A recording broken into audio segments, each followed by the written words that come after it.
Satnam. I hope everyone had a beautiful Memorial weekend. I apologize for taking a little back seat on reaching out in my emails of reminders and that of the YouTubes. I still have it strong in my heart, and more so now than ever, of using platforms to get the messages out for us to come back to what self is, what the soul came here to be, and it may be completely different than what the culture and our identities and the rules and regulations and stuff that we have set for ourselves and others have placed in us.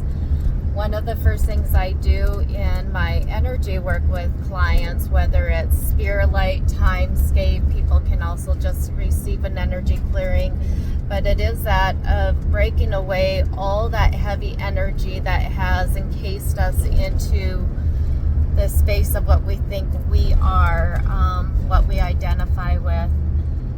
And I forget how powerful it is until I take the moment of consciously working towards something, and this last being that of how I want to be loved and how I wish to love others. Leo Biscaglia has been a huge influence on my life.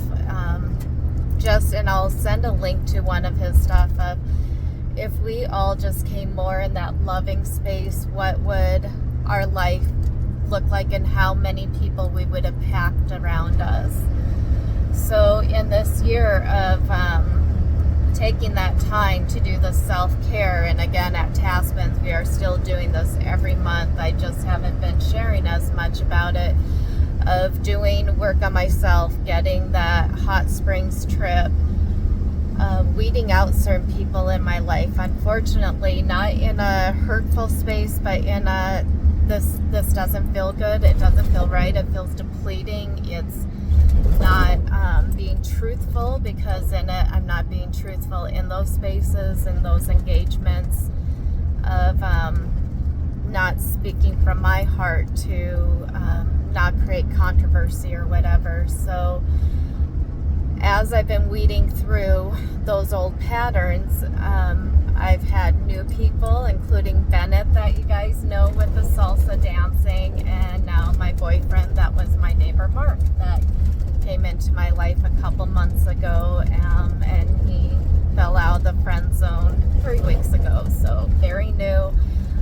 But in all these things, it was breaking away from that of my policies, my dogmas, into truly meeting people, seeing them for who they are, that heart-to-heart connection, and I am so blessed with that.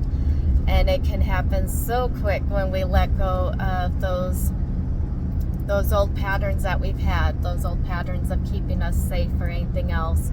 So why I'm sharing this is, again, this next full moon in Sagittarius is flipping the game board. There has been a lot around this. I'll be speaking more about this when we have this with the full moon ceremony, and when I do get the social media. Another thing that I was like, absolutely not, only YouTube. I have signed up for all the platforms. I just enjoying this newness in my life and this time with my family, including Trendy had a 10-year birthday party. I actually did my first thing like that, so out of character, but really appreciating and taking hold of that which I love and honoring it to the best of my ability. And in that same mode, it's coming back tenfold in my own life, and I'm so grateful. And I hope to see you Saturday if you can make it. If not, again, I'll be getting more of this stuff out, but a quick thing on it is that of power versus force. If you've seen it in the consciousness levels and how we can move things, there has been a lot of those shifts I've done through my life and how quickly it goes. So that is what, if you haven't been to these ceremonies, you can expect out of them, creating some of those shifting patterns, and it can happen in a quick amount of time, very quick. And the other thing with it, more than anything else, is you get to liberate yourself. You are now not even in control. You are one with the universe, and it is a beautiful place to be. So many blessings. Much love to all of you. Satnam.